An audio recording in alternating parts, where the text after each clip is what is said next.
Armes silencieuses pour guerre tranquille.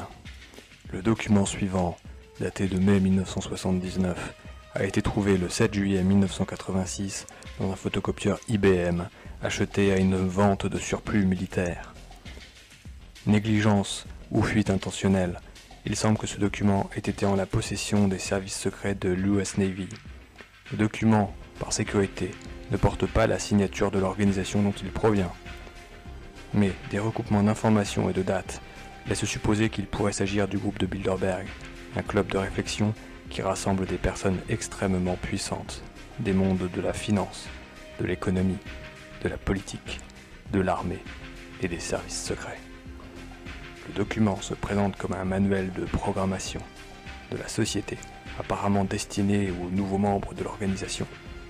Ce document pourrait aussi avoir été écrit par un auteur de science-fiction inspiré ou par un journaliste bien informé. Vrai ou faux, l'important est que les stratégies qui sont décrites ici sont très largement appliquées dans les orientations de l'économie et de la société depuis 30 ans, dans tous les pays occidentaux et avec une remarquable synchronisation. Publié en annexe du livre Behold the Pale Horse de William Cooper. Light Technology Publishing, 1991.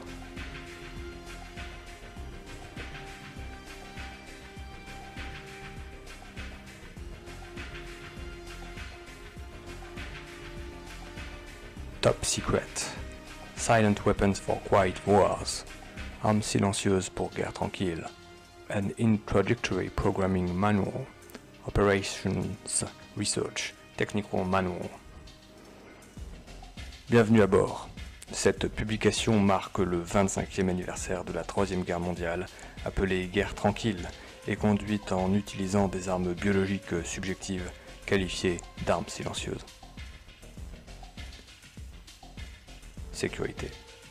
Il est manifestement impossible de parler d'engineering social ou d'automatisation d'une société, engineering des systèmes d'automatisation sociale ou armes silencieuses, sur une échelle nationale ou internationale sans impliquer de vastes objectifs de contrôle social et de destruction de la vie humaine, c'est-à-dire d'esclavage et de génocide. Ce manuel est en lui-même une déclaration d'intention de ce type. Un tel écrit doit être tenu à l'abri du regard du public. Autrement, il pourrait être reconnu comme une déclaration formelle et technique de guerre intérieure.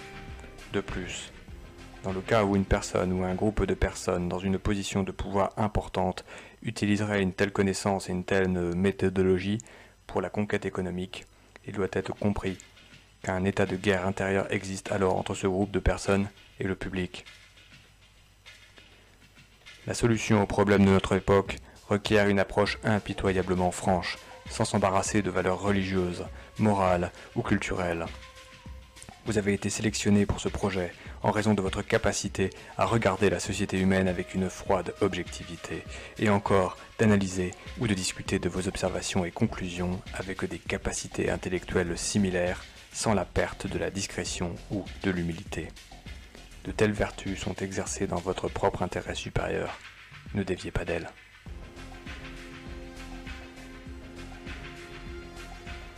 Introduction historique.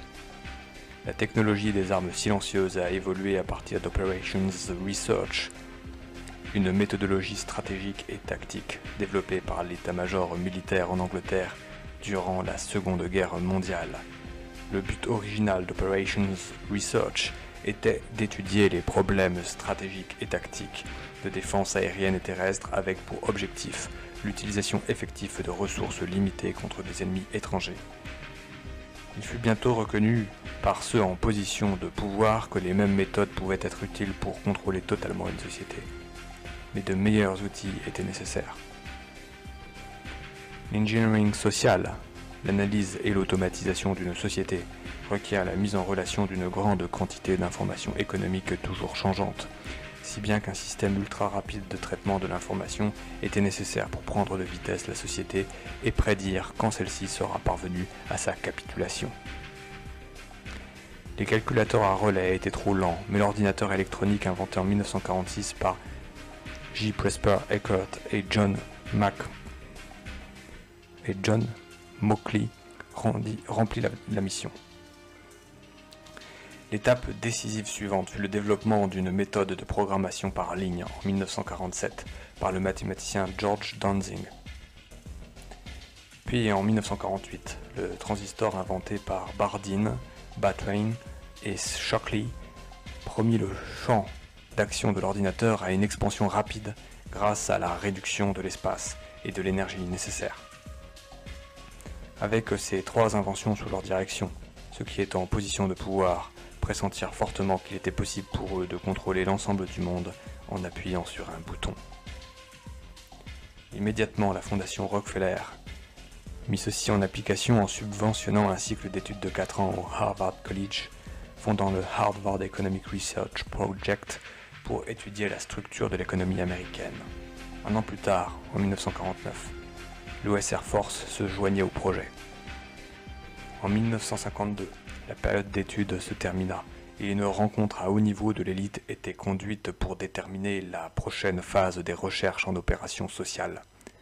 Le projet Harvard avait été très fructueux et quelques-uns de ses résultats furent publiés en 1953, suggérant la possibilité d'un engineering socio-économique.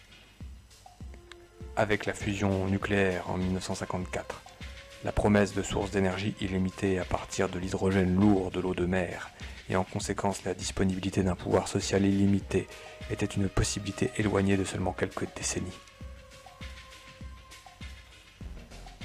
La combinaison était irrésistible. La guerre tranquille fut tranquillement déclarée par l'élite internationale lors d'une rencontre tenue en 1954.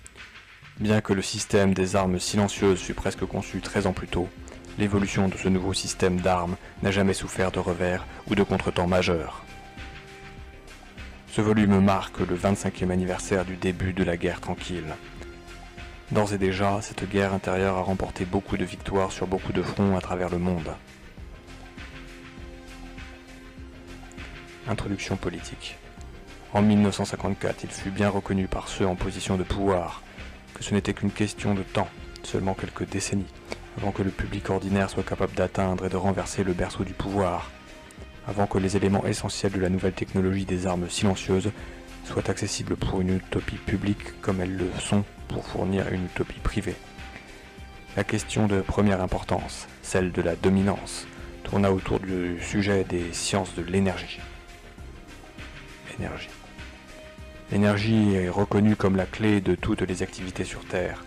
Les sciences naturelles sont l'étude des sources et du contrôle de l'énergie naturelle, et les sciences sociales exprimées théoriquement à travers l'économie sont l'étude des sources et du contrôle de l'énergie sociale. Toutes deux sont des systèmes de comptabilisation des mathématiques. Par conséquent, les mathématiques sont la première science de l'énergie. Toute science est essentiellement un moyen vers un but. Le moyen est la connaissance, le but est le contrôle. Au-delà de ceci demeure une seule question. Qui sera le bénéficiaire ? En 1954, tel fut le sujet de préoccupation majeure. Bien que les soi-disant questions morales furent soulevées du point de vue de la loi de sélection naturelle, il fut admis qu'une nation ou qu'une population mondiale qui n'utiliserait pas son intelligence ne serait pas meilleure que des animaux qui n'ont pas d'intelligence. De telle sorte sont des bêtes d'élevage par choix et consentement. En conséquence, dans l'intérêt du futur ordre mondial, de sa paix et de sa tranquillité, il fut décidé de mener une guerre tranquille contre le public américain, avec pour ultime objectif de déplacer l'énergie sociale et naturelle de la masse indisciplinée et irresponsable vers les mains de quelques chanceux autodisciplinés et responsables. Afin d'atteindre cet objectif, il était nécessaire de créer, de protéger et d'utiliser de nouvelles armes qui, comme l'avenir le vérifiera, étaient un type d'armes si subtiles et sophistiquées dans leur principe de fonctionnement et leur apparence publique qu'elles obtinrent le nom d'armes silencieuses. En conclusion, l'objectif de la recherche économique, telle qu'elle est conduite par les dirigeants du capital et des industries de biens et services, est l'établissement d'une économie totalement prévisible et manipulable. Afin de parvenir à une économie totalement prévisible, les éléments des classes inférieures de la société doivent être amenés à un contrôle total, c'est-à-dire doit être mise à la rue, placée sous un joug et assignée à un devoir social à long terme depuis le plus jeune âge, afin qu'ils aient une opportunité de se poser des questions sur la propriété de la matière.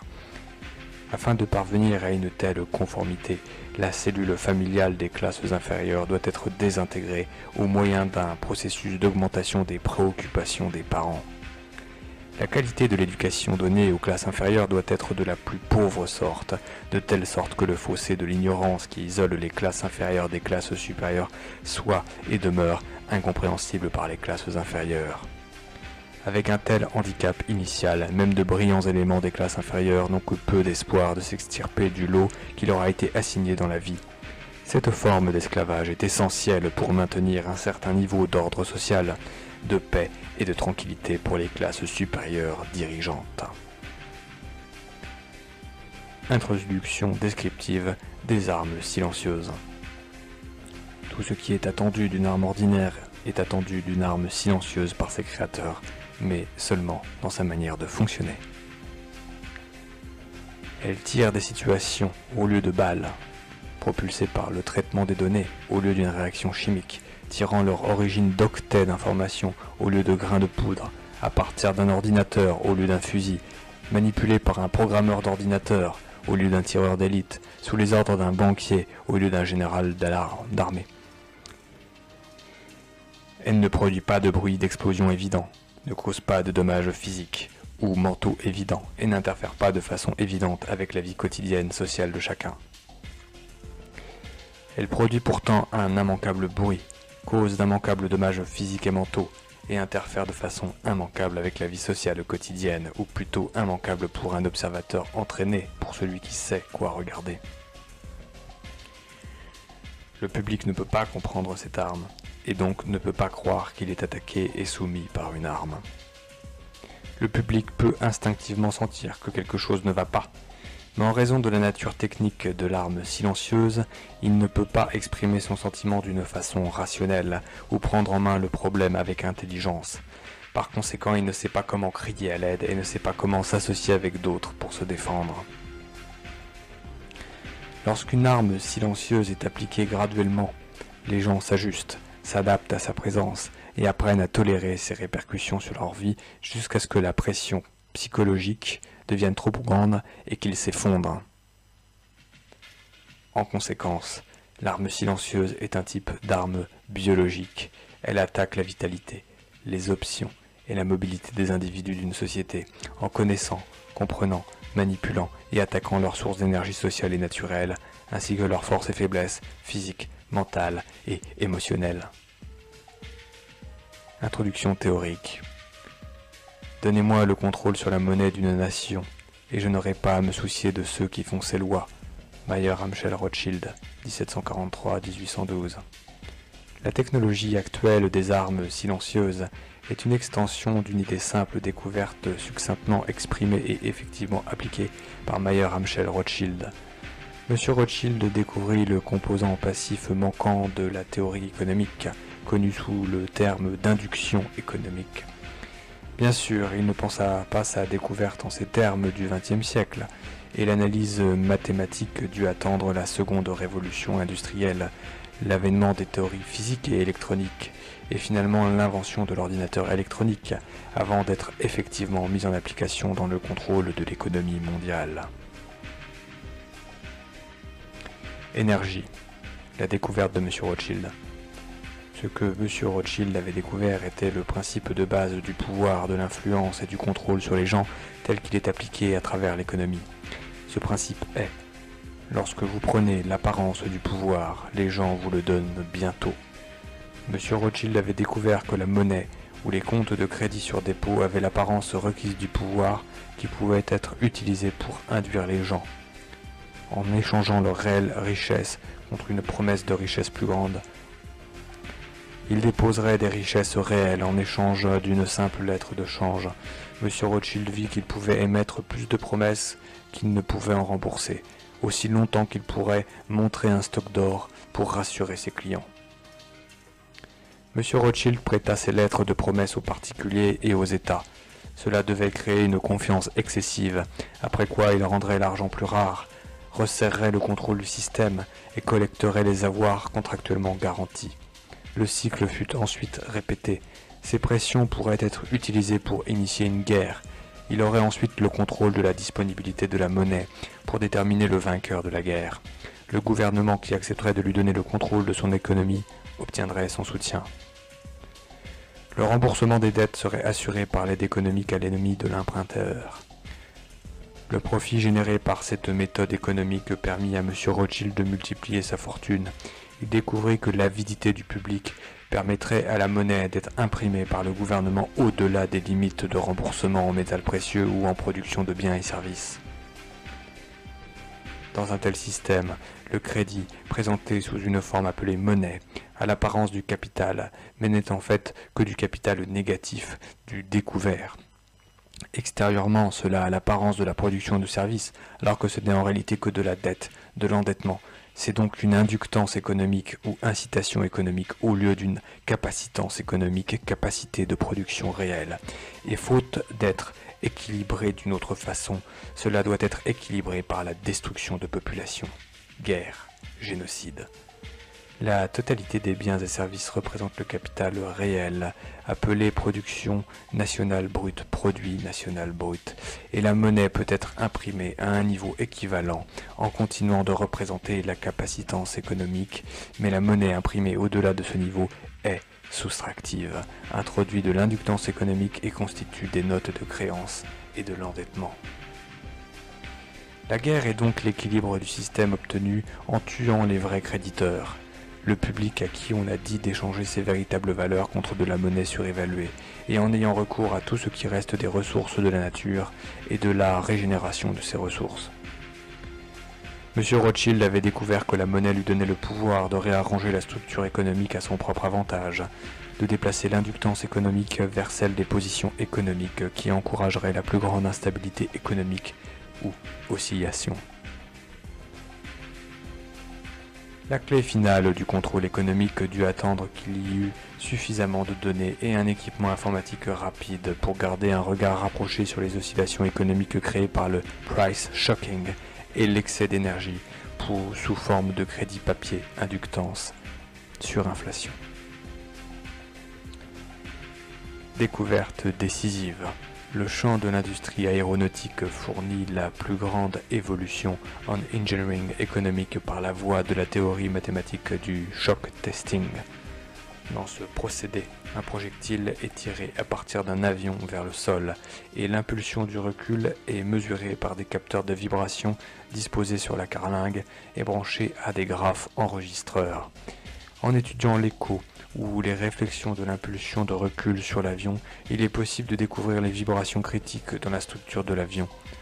Du point de vue de l'engineering, cela signifie que les forces et les faiblesses de la structure d'un avion en termes d'énergie vibratoire peuvent être découverts et manipulés. Application en économie. Pour utiliser cette méthode de shock testing aéronautique dans l'engineering économique, les prix des produits sont soumis à un choc et la réaction du public est mesurée. L'écho résultant du choc économique est interprété théoriquement par des ordinateurs et la structure psycho-économique est ainsi découverte. C'est par ce procédé qu'est découvert ce qui définit le ménage familial et rend possible son évaluation. Dès lors, la réponse du ménage au choc futur peut être prédite et manipulée, et la société devient alors un animal bien régulé avec ses reins sous le contrôle d'un système sophistiqué de comptabilité de l'énergie sociale régulé par ordinateur. Finalement, chaque élément individuel de la structure en vient à être sous le contrôle d'un ordinateur à travers la connaissance des préférences personnelles. Telle connaissance étant garantie par l'association informatique du code-barre avec des consommateurs identifiés via le numéro de carte de crédit et plus tard par le tatouage permanent sur le corps d'un numéro invisible sous la lumière ambiante ordinaire. Le modèle économique.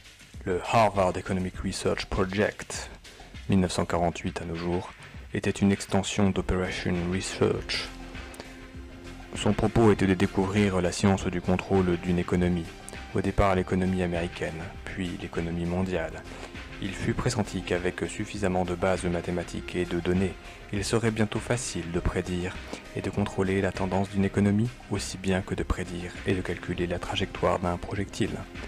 Ceci s'est effectivement avéré être le cas. Plus encore, l'économie a été transformée en un missile guidé vers une cible. Le but immédiat du projet Harvard était de découvrir la structure économique. Quelle force modifie cette structure? Comment le comportement de la structure peut être prédit et comment il peut être manipulé? Ce qui était recherché était une connaissance bien organisée des structures mathématiques et des interrelations d'investissement, de production, de distribution et de consommation.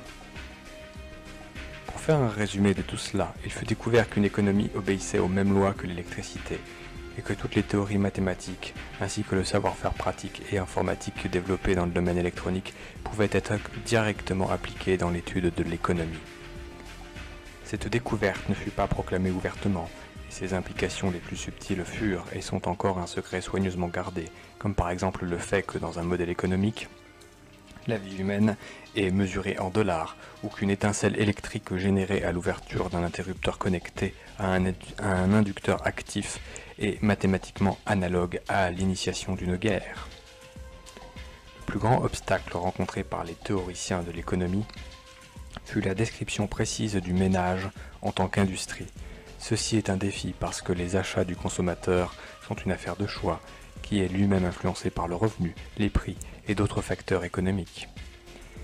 Cet obstacle fut levé par un moyen indirect et statistiquement approximatif en utilisant le shock testing pour déterminer les caractéristiques courantes appelées coefficients techniques courants d'une industrie de biens ménagers.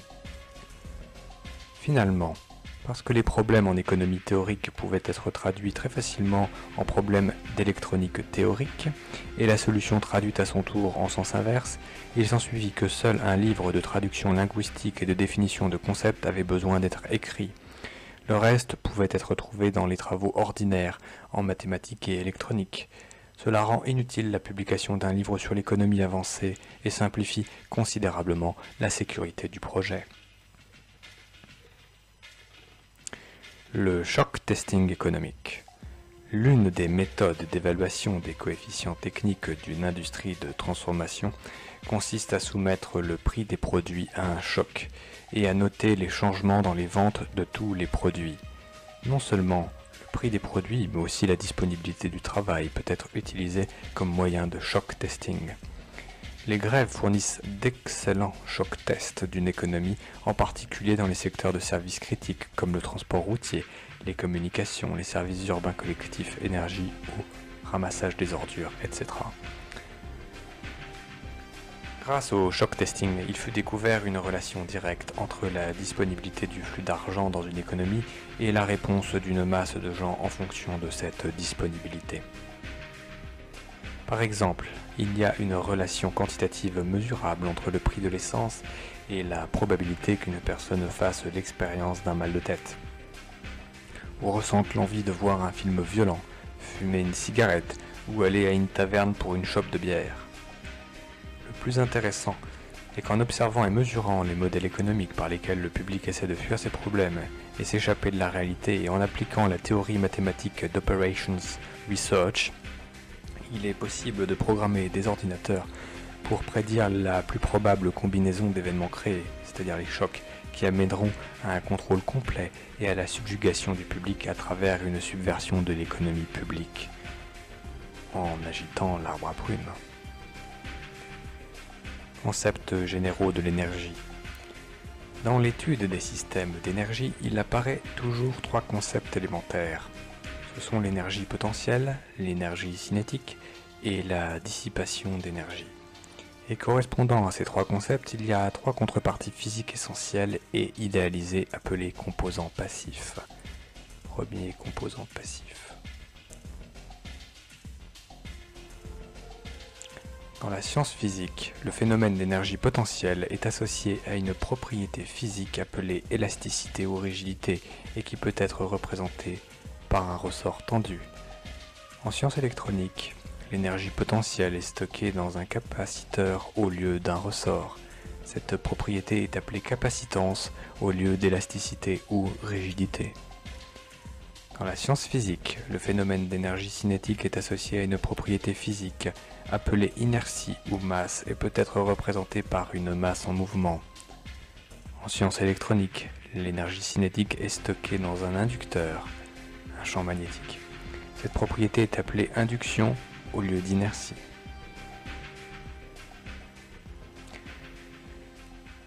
Dans la science physique, le phénomène de dissipation énergétique est associé à une propriété physique appelée friction ou résistance et qui peut être représentée par un appareil convertissant l'énergie en chaleur. En science électronique, la dissipation d'énergie est produite par un élément appelé résistance ou conducteur. Cette propriété est appelée résistance ou conductance. La fameuse puce électronique RFID. En économie, ces trois concepts énergétiques sont associés de la façon suivante: capacitance économique, capital, c'est-à-dire argent, stock à l'inventaire, investissement immobilier ou en valeur durable, etc. Dans la science physique, le phénomène de dissipation énergétique est associé à une propriété physique appelée friction ou résistance et qui peut être représentée par un appareil convertissant l'énergie en chaleur. En science électronique, la dissipation d'énergie est produite par un élément appelé résistance ou conducteur. Cette propriété est appelée résistance ou conductance. En économie, ces trois concepts énergétiques sont associés de la façon suivante: capacitance économique, capital et conductance économique. Savoir que le capital, c'est argent, stock à l'inventaire, investissement immobilier ou en valeur durable. Et ensuite les marchandises, avec les coefficients de flux de production, l'inductance économique, les services. L'ensemble de la théorie mathématique développée dans l'étude d'un système d'énergie, qu'il soit mécanique, électronique, etc., peut être directement appliqué dans l'étude de n'importe quel autre système d'énergie, par exemple économique. Le modèle E, avec un grand E, le modèle grand E. Une économie nationale consiste en des flux simultanés de production, distribution, consommation et investissement. Si l'on assigne une valeur numérique à tous ces éléments, y compris le travail et les fonctions humaines, avec comme unité de mesure, disons, le dollar de 1939, alors ce flux peut être représenté par un courant circulant dans un circuit électrique et son comportement peut être prédit et manipulé avec une précision utile. Les trois composants énergétiques passifs de l'électronique, le capaciteur, le conducteur ou résistance et l'inducteur, correspondent aux trois composants énergétiques passifs de l'économie, appelés respectivement le capital, les biens et les services, c'est-à-dire que le capaciteur, c'est le capital, le conducteur, ce sont les biens, et la résistance, ce sont les services. Non, et l'inducteur, ce sont les services. Bon. La capacitance économique représente le stockage de capital sous une forme ou sous une autre. La conductance économique représente le niveau de conductance des matières pour la production de biens. L'inductance économique représente l'inertie de la valeur économique en mouvement. C'est un phénomène de population connu sous le nom de service.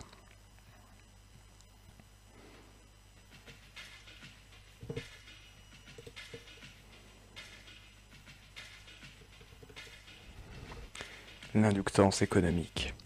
Un inducteur électrique a un courant électrique comme premier phénomène et un champ magnétique comme second phénomène, inertie.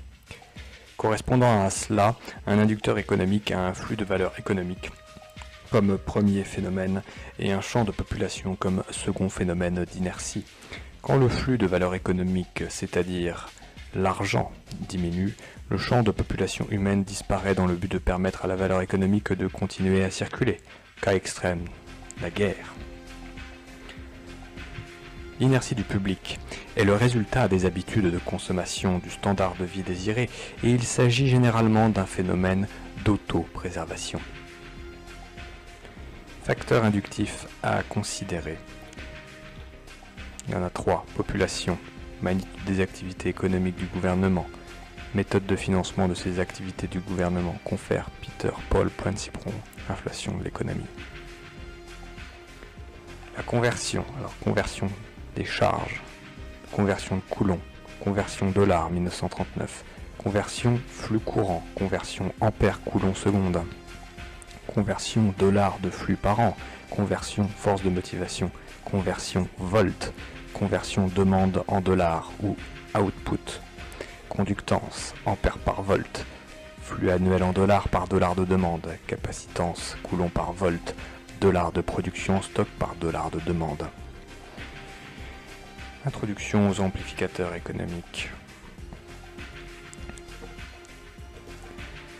Introduction aux amplificateurs économiques.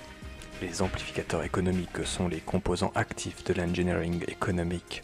La caractéristique de base de n'importe quel amplificateur, qu'il soit mécanique, électrique ou économique, est qu'il reçoit un signal de contrôle en entrée, input, et délivre de l'énergie à partir d'une source d'énergie indépendante vers un terminal spécifique en sortie, output, dans une relation prévisible avec le signal de contrôle en entrée, plus RFID. La forme la plus simple d'amplificateur économique est un instrument appelé publicité. Si une publicité TV s'adresse à une personne comme si elle était âgée de 12 ans, alors en raison de la suggestibilité, elle aura avec une certaine probabilité une réponse ou une réaction aussi dénuée de sens critique que celle d'une personne de 12 ans. Un amplificateur économique peut avoir plusieurs entrées ou sorties. Sa réponse peut être instantanée ou différée. Son circuit peut être représenté symboliquement par un interrupteur tournant si ses options sont exclusives, qualitatives ou binaires, go ou no go. 1, 0, 1, 0, 0, 1, binaire, où il peut avoir ses relations paramétriques entrée-sortie spécifiées par une matrice avec les sources d'énergie internes représentées. Puce RFID. Quelle que soit la forme qu'il puisse avoir, son but est de gouverner le flux d'énergie d'une source vers un réceptacle en sortie, en relation directe avec un signal de contrôle extérieur. Pour cette raison, il est considéré comme un élément ou composant de circuit actif. Puce RFID. Les amplificateurs économiques se répartissent en des classes appelées stratégies et, en comparaison avec les amplificateurs électroniques, les fonctions internes spécifiques d'un amplificateur économique sont appelées logistiques au lieu d'électriques. De plus, les amplificateurs économiques ne délivrent pas seulement un gain d'énergie, mais sont aussi en pratique utilisés pour provoquer des changements dans les circuits économiques. Dans le design d'un amplificateur économique, nous devons avoir une idée d'au moins 5 fonctions qui sont: première fonction, le signal en entrée disponible; deuxième fonction, les objectifs de contrôle sortie souhaités; troisième fonction, les objectifs stratégiques; quatrième fonction, les sources de pouvoir économique disponibles; cinquième fonction, les options logistiques. Le processus de définition et d'évaluation de ces facteurs et d'incorporation de l'amplificateur économique dans un système économique a été populairement appelé Game Theory. Game Theory. Théorie du jeu. Le design d'un amplificateur économique commence par la spécification du niveau d'énergie de l'output, qui peut aller de personnel à national. La deuxième condition est la vitesse de réponse, c'est-à-dire la vitesse avec laquelle l'action en sortie est une fonction des commandes en entrée. Un gain élevé combiné avec un fort feedback aide à obtenir la précision requise. La plupart des erreurs résideront dans le signal de données en entrée. Amplification des sources d'énergie. L'étape suivante dans le processus du design d'un amplificateur économique est de découvrir les sources d'énergie. Les sources d'énergie qui soutiennent tout système économique sont bien sûr la fourniture de matières premières et le consentement du peuple à travailler et en conséquence à assumer un certain rang social, position, niveau ou classe dans la structure sociale, c'est-à-dire de fournir du travail au niveau varié de l'ordre concerné. Chaque classe, en œuvrant à garantir son propre niveau de revenu, contrôle le niveau immédiatement en dessous de lui et ainsi préserve la structure de classe. Ceci fournit la stabilité et la sécurité, mais aussi un gouvernement par le haut. Au fil du temps et de l'amélioration de la communication et de l'éducation, les éléments des classes inférieures deviennent aptes à la connaissance et envieux des bonnes choses que les membres des classes supérieures possèdent. Ceci menace la souveraineté de l'élite. Si l'ascension des classes inférieures peut être contenue assez longtemps, l'élite peut parvenir à la dominance de l'énergie et le peuple par consentement ne tiendra plus alors une position de ressources énergétiques essentielles. Jusqu'à ce qu'une telle dominance de l'énergie soit absolument établie, le consentement du peuple à travailler et à laisser les autres prendre en main leurs affaires doit être pris en considération dans la mesure où un échec en ce domaine amènerait le peuple à interférer dans le transfert final des sources d'énergie au contrôle de l'élite. Il est essentiel de reconnaître qu'à l'heure actuelle, le consentement du public est encore une clé essentielle pour la distribution de l'énergie dans le processus d'amplification économique. Par conséquent, le consentement en tant que mécanisme de libération de l'énergie va maintenant être étudié. Consentement, la première victoire. Un système d'armes silencieuses opère à partir de données obtenues d'un public docile par des moyens légaux. Davantage d'informations est rendu disponible pour les programmeurs des systèmes d'alarmes silencieuses à travers l'Internal Review Service, la fameuse IRS, voire étude de la structure de l'économie américaine pour une liste de sources IRS.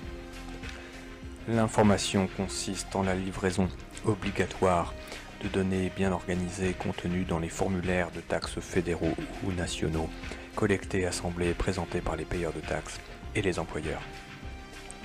De plus, le nombre de tels formulaires soumis à l'IRS est un indicateur utile du consentement du public, un facteur important dans la prise de décision stratégique.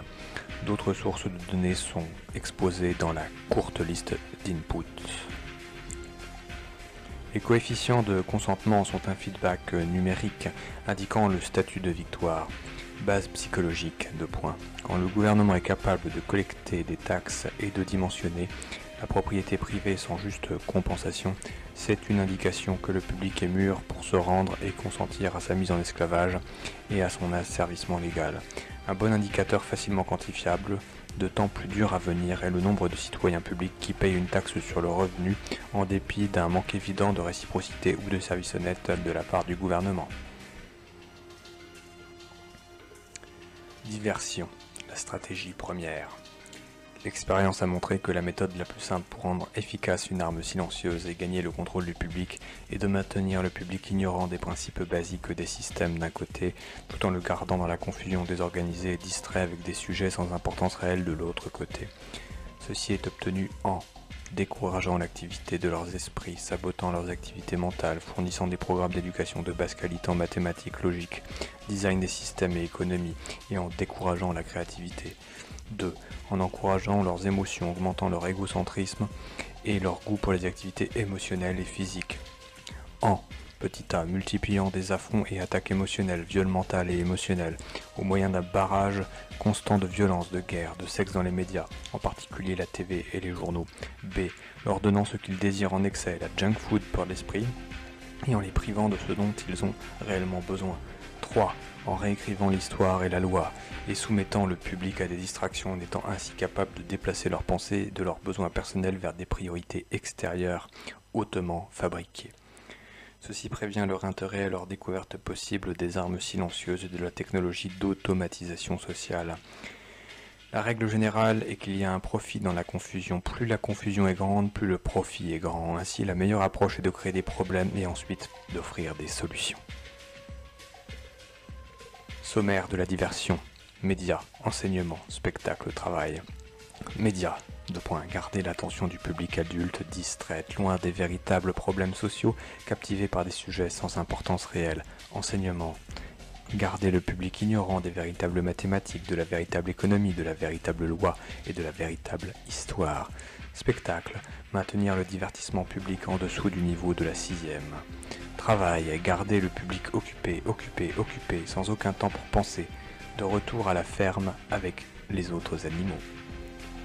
Table des stratégies. Faites ceci pour obtenir ceci. Alors, faites ceci. Gardez le public ignorant. Pour obtenir ceci, moins d'organisation publique. Faites ceci. Créez de la préoccupation. Pour obtenir ceci, moins de défense. Attaquez la cellule familiale pour contrôler l'éducation de la jeunesse. Donnez moins de cash et plus de crédit ou d'indemnité. Plus de laisser-aller et plus de données. Conformité sociale égale simplicité de la programmation informatique. Minimisez la protestation contre les taxes et vous obtiendrez un maximum de données économiques, un minimum de problèmes de contraintes. Stabiliser le consentement pour obtenir la simplicité des coefficients. Établir des conditions cadres pour obtenir la simplicité des problèmes, la simplicité dans les solutions des équations différentielles. La justesse du timing pour avoir moins de décalage et de flou dans les données. Maximiser le contrôle pour avoir une résistance minimum au contrôle. Logistique. L'application avec succès d'une stratégie requiert une étude attentive des entrées, sorties de la stratégie reliant les entrées aux sorties et des sources d'énergie disponibles pour remplir cette stratégie. Cette étude est appelée logistique.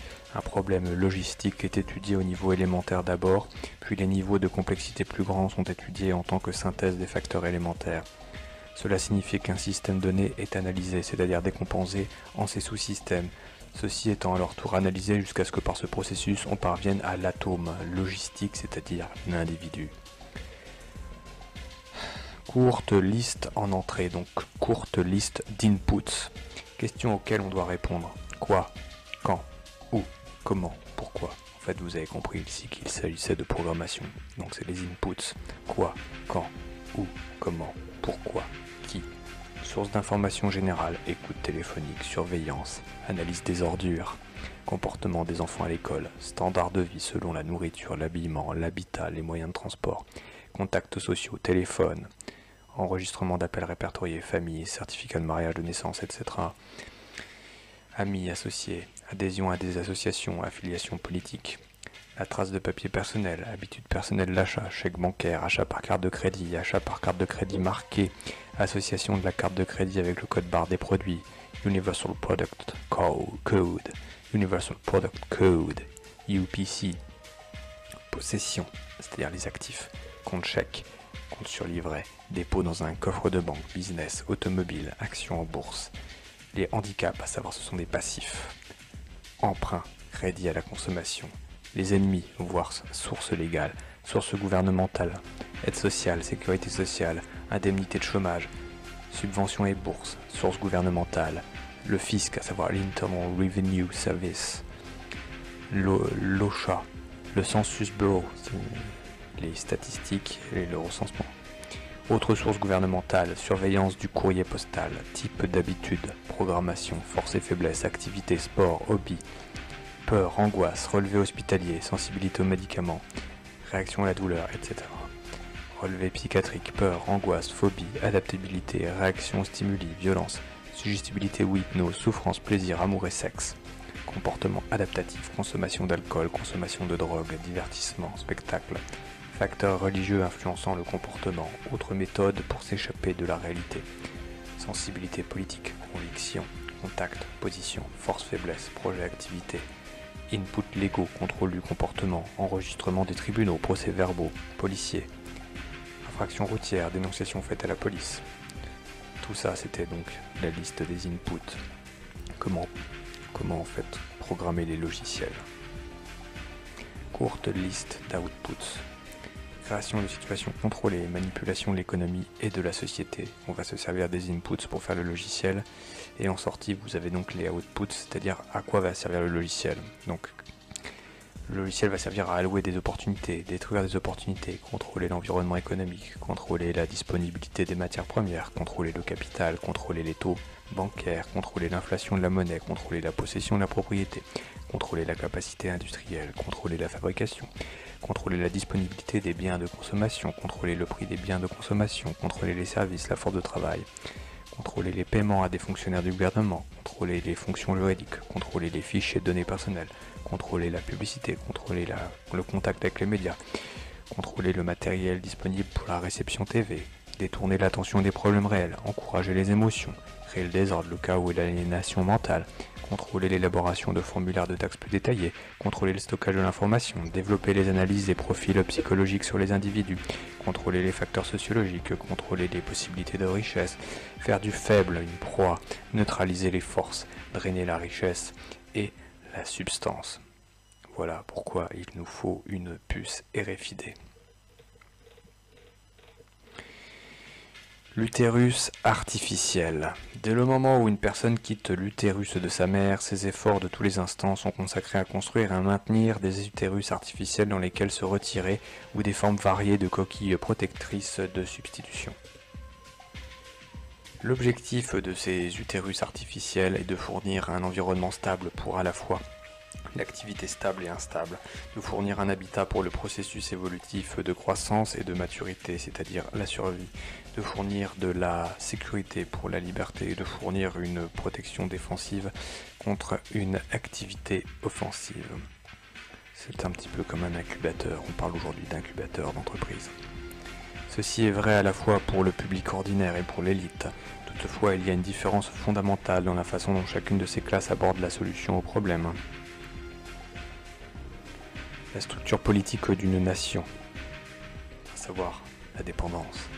La première raison pour laquelle les citoyens individuels d'un pays créent une structure politique est un désir subconscient de perpétuer la relation de dépendance de leur enfance.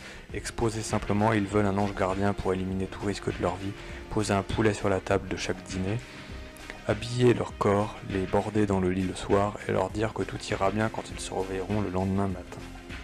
La demande du public est incroyable, alors l'ange gardien, le politicien, répond à l'incroyable par l'incroyable, en promettant le monde sans rien apporter. Donc, qui est le plus grand menteur, le public ou l'ange gardien? Le business angel. Le comportement du public est dominé par la peur, la paresse et la facilité. Ceci est la base de l'État-providence en tant qu'arme stratégique utile contre un public écœurant. Action offensive. La plupart des gens veulent être capables de soumettre et ou de tuer d'autres êtres humains qui dérangent leur vie quotidienne, mais ne veulent pas avoir à affronter les problèmes moraux et religieux qu'un tel acte de leur part pourrait engendrer. Par conséquent, ils assignent le sale travail aux autres, incluant leurs propres enfants, comme pour garder le sang hors de leurs mains. Ils s'extasient sur le sauvetage d'animaux par des humains, et puis s'assoient devant un délicieux hamburger dans un taudis repeint en blanc, en bas de la rue et hors de vue. Mais encore plus hypocrite, ils paient des taxes pour financer une association professionnelle d'hommes célèbres, collectivement appelés politiciens, et puis se plaignent de la corruption dans le gouvernement. Responsabilité. Encore une fois, la plupart des gens veulent être libres de faire les choses, explorer, etc. Mais ils ont peur d'échouer.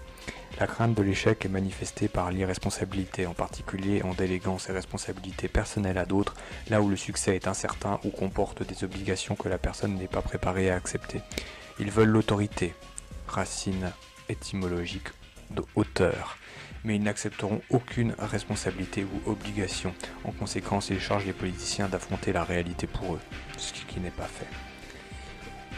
En résumé, le peuple mandate les politiciens afin que le peuple puisse obtenir la sécurité sans avoir à l'organiser, obtenir l'action sans avoir à y réfléchir, infliger le vol, les blessures et la mort à d'autres sans avoir à contempler la vie et la mort, éviter la responsabilité pour leurs propres intentions, obtenir les bénéfices de la réalité et de la science sans s'exercer eux-mêmes à la discipline d'affronter ou d'apprendre l'une ou l'autre de ces choses.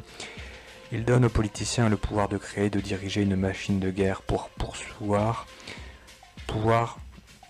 Ils donnent aux politiciens le pouvoir de créer et de diriger une machine de guerre pour pourvoir à la survie de la nation, c'est-à-dire de l'utérus, empêcher l'empiètement de quoi que ce soit sur la nation, c'est-à-dire l'utérus, détruire les ennemis qui menacent la nation, c'est-à-dire l'utérus, détruire ceux des citoyens de leur propre pays qui ne se conforment pas au respect de la stabilité de la nation, c'est-à-dire de l'utérus. Relation du flux dans le temps et oscillation autodestructive. Une industrie type peut être symbolisée électroniquement de plusieurs manières. La plus simple est de représenter la demande par un voltage et l'offre par un courant. Quand ceci est fait, la relation entre les deux devient ce que l'on appelle une admission, qui peut résulter de trois facteurs économiques. Petit 1, le flux rétrospectif, petit 2, le flux présent et petit 3, le flux prévisionnel. Donc flux rétrospectif, flux présent et flux prévisionnel. Donc passé, présent, futur. Le flux prévisionnel, donc le flux futur, est le résultat de la propriété des entités vivantes qui fait que l'énergie, c'est-à-dire la nourriture, est stockée pour une période de basse énergie, c'est-à-dire pour la saison d'hiver. Dans une industrie de production, il prend différentes formes. L'une d'elles est connue sous le nom de stock de production ou inventaire. En symbolique électronique, ce type de demande industrielle, pure industrie de capital, est représenté par la capacitance et le stock ou ressource est représenté par une charge stockée. La satisfaction d'une demande industrielle souffre d'un décalage à cause de l'effet de remplissage des stocks. Le flux présent n'implique idéalement aucun délai et est à proprement parler de l'input du jour pour de l'output du jour, un flux de la main à la bouche, flux tendu. En symbolique électronique, ce type de demande industrielle est représenté par une conductance qui est alors une simple valve économique, un élément dissipatif. Le flux du passé ou flux rétrospectif est connu comme habitude ou inertie. En électronique, ce phénomène est caractéristique d'un inducteur, pure industrie de service, dans lequel un flux de courant équivalent économique, le flux d'argent, crée un champ magnétique équivalent économique, la population humaine active, qui, si le courant, flux d'argent, commence à diminuer, disparaît par la guerre pour maintenir le courant, flux d'argent énergie. D'autres alternatives importantes à la guerre en tant qu'inducteur économique sont un programme d'assistance sociale sans fin ou un énorme mais fructueux programme spatial. Le problème dans la stabilisation d'un système économique est qu'il y a trop de demandes à cause de trop d'avidité et trop de population. Il faut donc réduire la population et réduire les besoins. Cela crée une inductance économique excessive qui peut seulement être équilibrée par de la capacitance économique, vraies ressources ou valeurs, c'est-à-dire biens et services. Le programme d'assistance sociale n'est rien de plus qu'un système d'équilibrage basé sur un crédit sans fin, qui crée une fausse industrie de capital pour donner à des gens non productifs un toit au-dessus de leur tête et de la nourriture dans leur estomac, les fameuses subventions. Cela peut être utile toutefois parce que les récipients deviennent la propriété de l'État, en retour pour le cadeau, une armée prête pour l'élite, les moutons dépendants des subventions. Ceux qui sont accrochés à la drogue économique doivent aller vers l'élite pour avoir une dose. En cela, la méthode d'introduction de montants importants de capacitance stabilisatrice s'applique en empruntant sur le futur crédit du monde. Le banquier est l'ami du socialiste. Ceci est une quatrième loi de mouvement et consiste en l'accomplissement d'une action et en quittant le système avant que la réaction produite ne revienne au point de départ de l'action, réaction différée. Le moyen de survivre à une réaction est de changer le système avant que la réaction ne puisse intervenir. Par ce moyen, le politicien devient plus populaire de son temps et le public paye plus tard. En fait, la mesure d'un tel politicien est le temps de délai.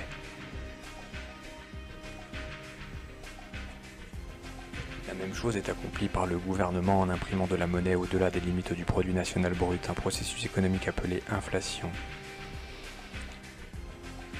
Phénomène d'argent-dette. Cela met une grande quantité d'argent entre les mains du public et maintient un équilibre contre leur avidité, crée une fausse confiance en eux-mêmes et pour un moment tient le loup loin de la porte. Pyramide de Ponzi. Réserve fractionnaire. Il peut éventuellement revenir à la guerre d'équilibrer le compte, parce que la guerre est simplement en dernier ressort l'acte de détruire le créditeur, et les politiciens sont les vedettes publiquement chargées de justifier l'acte et de garder la responsabilité du sang loin de la conscience du public. Voir la section sur les facteurs de consentement et la structuration socio-économique. Si les gens se souciaient réellement de leur prochain, ils contrôleraient leurs appétits, à savoir avidité, procréation, etc., afin qu'ils puissent ne pas avoir à compter sur un crédit ou un système d'assistance sociale. Puisque la majorité du public ordinaire n'exercera pas une telle restriction, il n'y a que deux alternatives pour réduire l'inductance économique du système. Petit 1. Laisser le peuple s'entretuer dans la guerre, ce qui aura pour seul résultat la destruction totale de la vie sur Terre. Petit 2. Prendre le contrôle du monde par l'utilisation d'armes silencieuses économiques sous la forme d'une guerre tranquille et réduire l'inductance économique à un niveau sûr par un processus d'esclavage et de génocide. Cette deuxième option a été retenue comme la meilleure option évidente. C'est donc la guerre silencieuse, le puçage des gens. À ce point, il doit être clair comme du cristal pour le lecteur pourquoi le secret absolu est nécessaire à propos des armes silencieuses. Le public ordinaire refuse d'améliorer sa propre mentalité et sa foi en son prochain. Il est devenu une horde de barbares proliférants et à proprement parler un fléau sur la face de la terre. Ils ne se soucient pas de la science économique pour apprendre pourquoi ils n'ont pas été capables d'éviter la guerre en dépit de la moralité religieuse et leur refus religieux ou auto-gratifiant de traiter les problèmes planétaires rend la solution de ces problèmes hors de leur portée. Ceci est laissé aux quelques-uns qui veulent réellement penser et survivre comme les plus aptes à survivre et résoudre les problèmes pour eux-mêmes comme pour ceux qui sont réellement conscients. Autrement, la révolution publique d'alarme silencieuse détruirait leur seul espoir de préserver la graine de la future véritable humanité.